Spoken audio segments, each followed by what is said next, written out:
I'm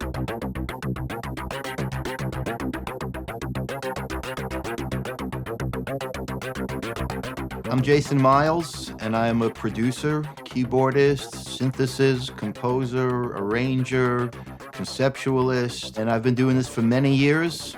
And today I'm going to really enjoy talking about the Waves Element 2. And the Element 2 is an incredible instrument that just has an incredible sound, so fat and warm, yet it's in the computer. The sounds, the vibe, the sequencing, the arpeggiation, I mean, all these kind of very cool things you can do with this instrument, and I'm kind of astounded. It's come a long way from where things started and where software synthesizers started. And as far as like an interface and everything, the interface is beautiful on this thing. Some of the things I really like about the Element 2 is I really love this sequencer section also. It's very, very cool. And it's a lot of things that just very simply can get you grooving on a track, mostly very kind of techno. I got the binary psychedelia. Right? That's kind of cool. But see, that one's kind of set up a little better also for you because it's set up with a little bit more pitch. But I want to change it around a little bit.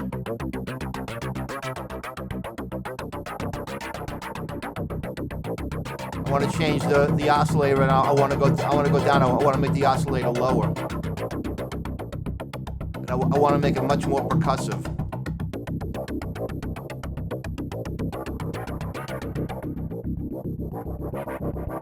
Listen to that. Watch now. Open this up a little.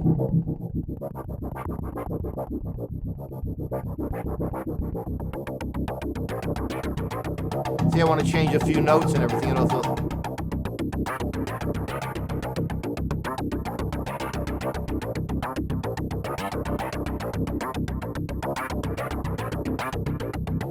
Let's clip a couple of notes out of here.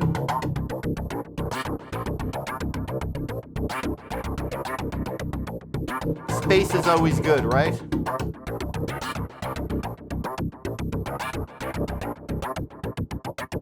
Tighten the gate even more.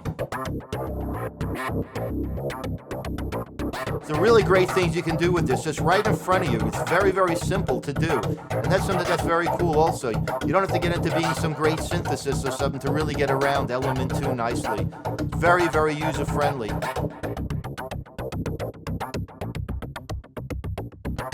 And again, you can have your host controlling it, or you can control the tempo yourself.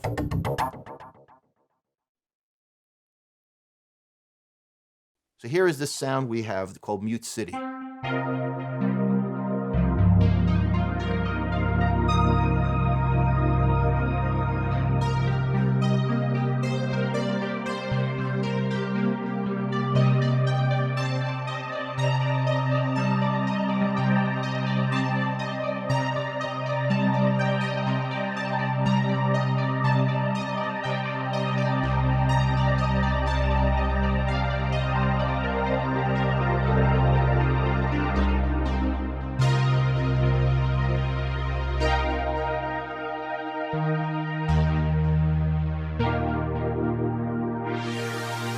Open the filter from the front.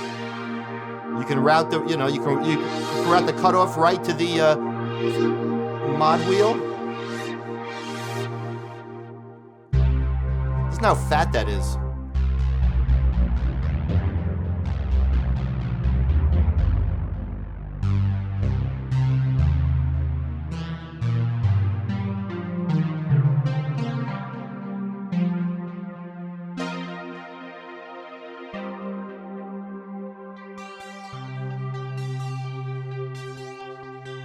Open up the key with a little bit of cutting, using the cutoff with velocity. Very active and very, very fast to respond. Let's even go a little darker. Just right from that patch, I've just been able to like lower the filter, and look what I got. I got a much more warmer sound.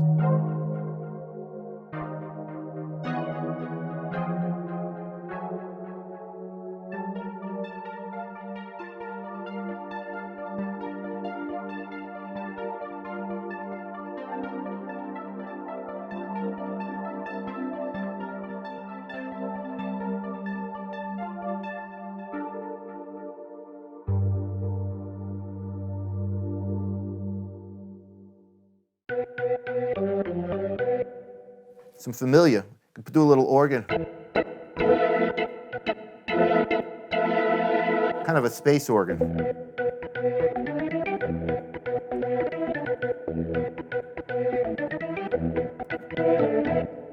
It's kind of like a space organ-y kind of vibe. But like I said, you know, once you got a great sound, you can find a spot for it. There's no doubt about it.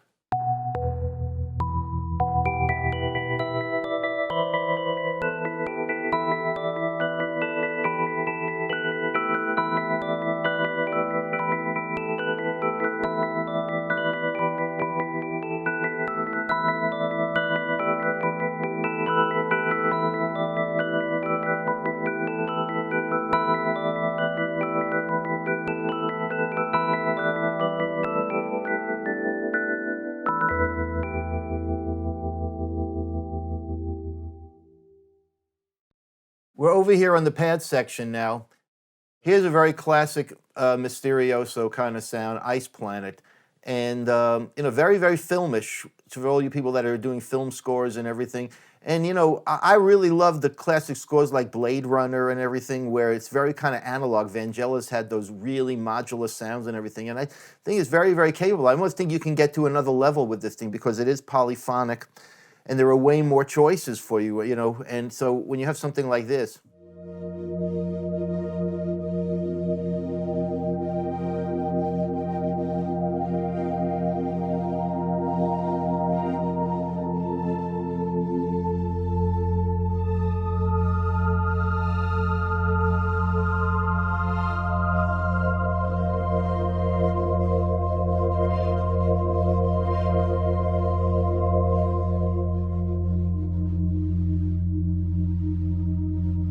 let's open up the filter a little more on this one.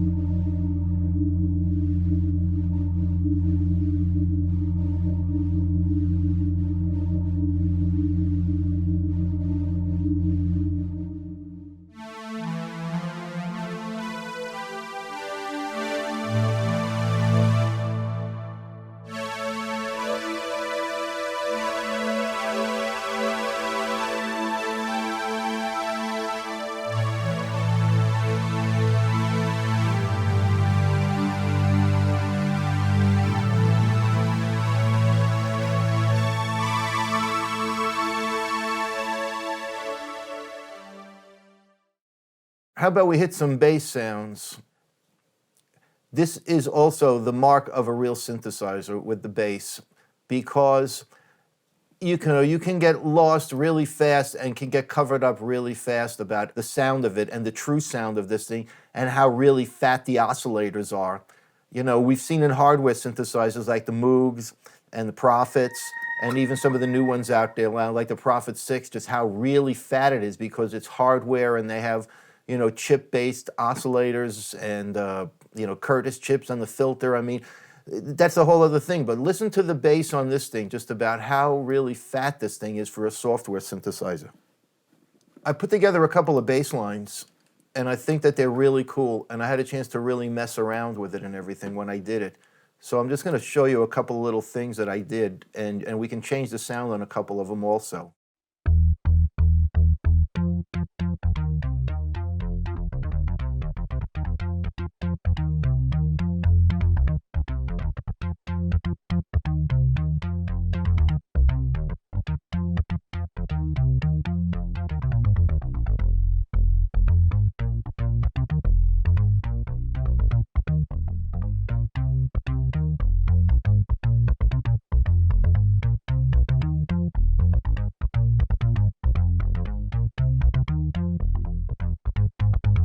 You know, not every bass sound you're going to also use is like, you know, funky sounds and everything. There's many other reasons. Give support underneath the track, like I said, film scores and stuff like that. So you have sounds like this.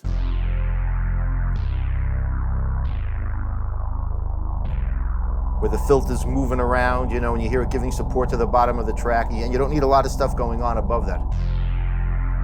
And as I always say,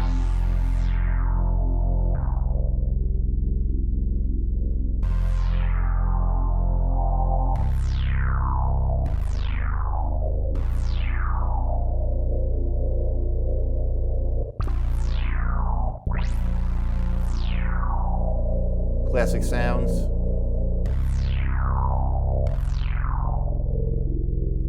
Like I said, I really, like I said, I love the score to Blade Runner, and whenever I hear those like real analog kind of Vangelis-y kind of sounds, it really gets me off.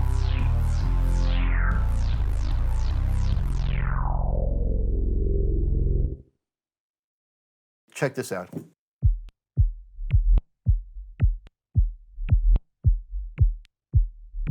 I mean, you know, right?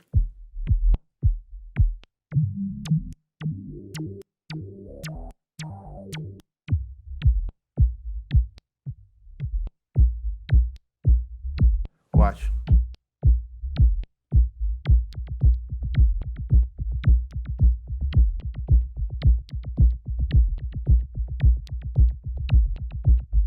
I mean, come on, man, right?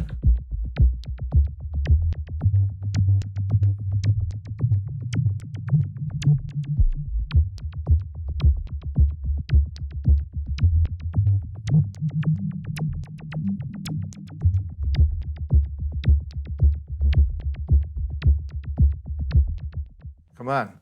I love that kind of stuff. Let's get into some more.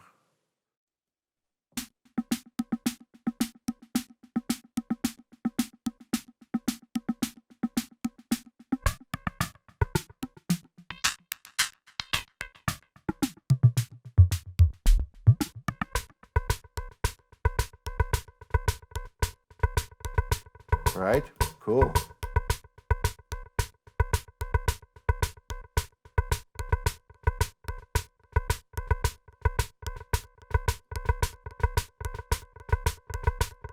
Maybe I'm not crazy about the synth 16th. Let's go back to the 8th. Yeah. Got some chorus. Fatten it up. EQ it a little better.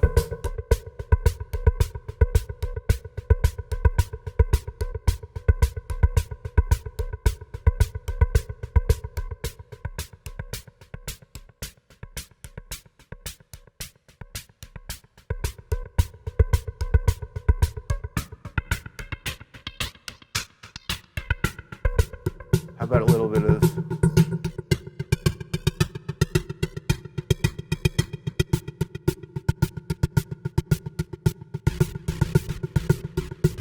So as you see, I'm just saying, all these little things you're doing on here are just creating a whole new vibe of inspiration. I could have written 10 songs today around some of the stuff I played, I think, you know? If I just, of course, spent the time. Never that easy.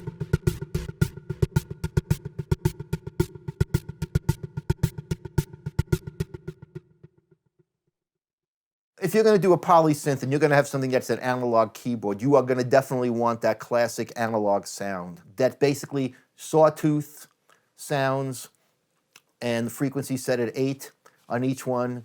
They're kind of detuned a little bit with each other and you come up with...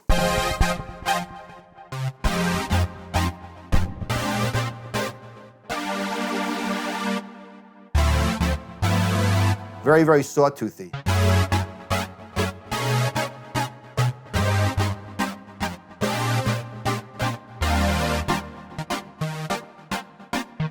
I would almost take some of the delay off of this and make it even a little tighter.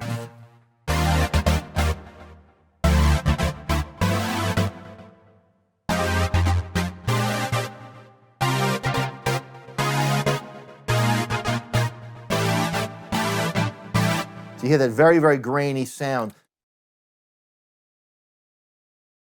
Jason warm pad. I try not to get too esoteric on the sounds because 95% of the times, whenever you do something and it's great and you label it, you never figured out what you did.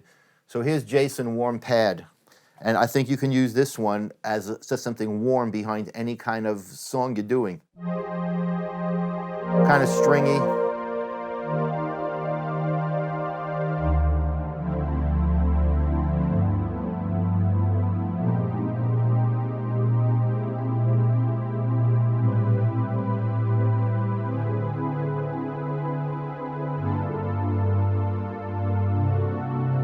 Put on a nice raised 11 over there.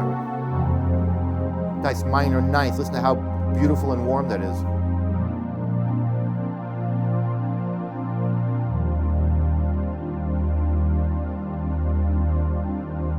How about we go and we mess around with a little bit, right?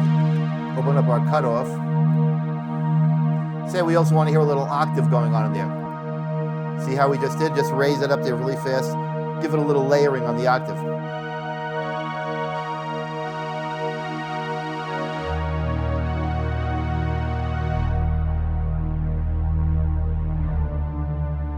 We want to bring it down more.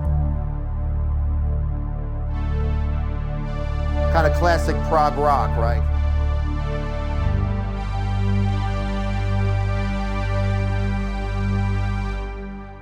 Not one of my favorites, but it works for so many different styles of music and everything. As you also, you have, your envelopes over here. Here's your filter envelope, your VCA.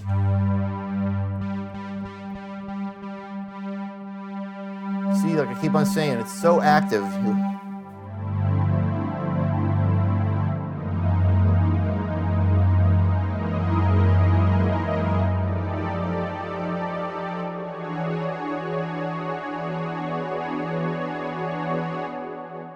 It has some pads for you. See, I have a funky edge delay pad, I call it.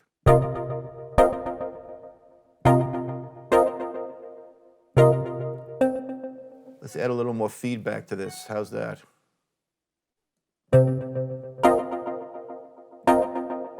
Hear it? Let's put a little more mix on this thing also.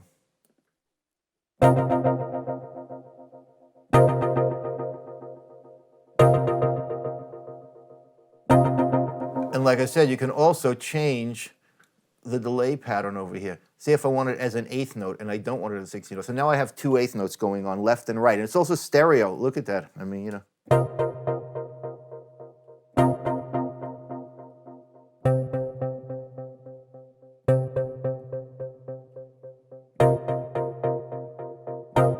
Now because I put it on a quarter note, it has a very, very ping pong effect on it.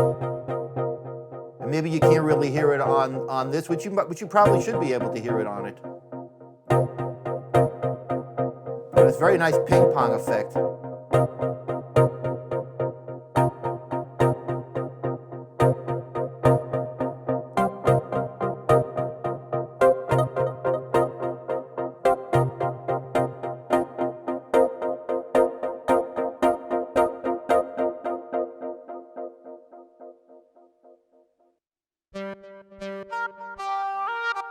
Very kind of Joe Zawinul weather report.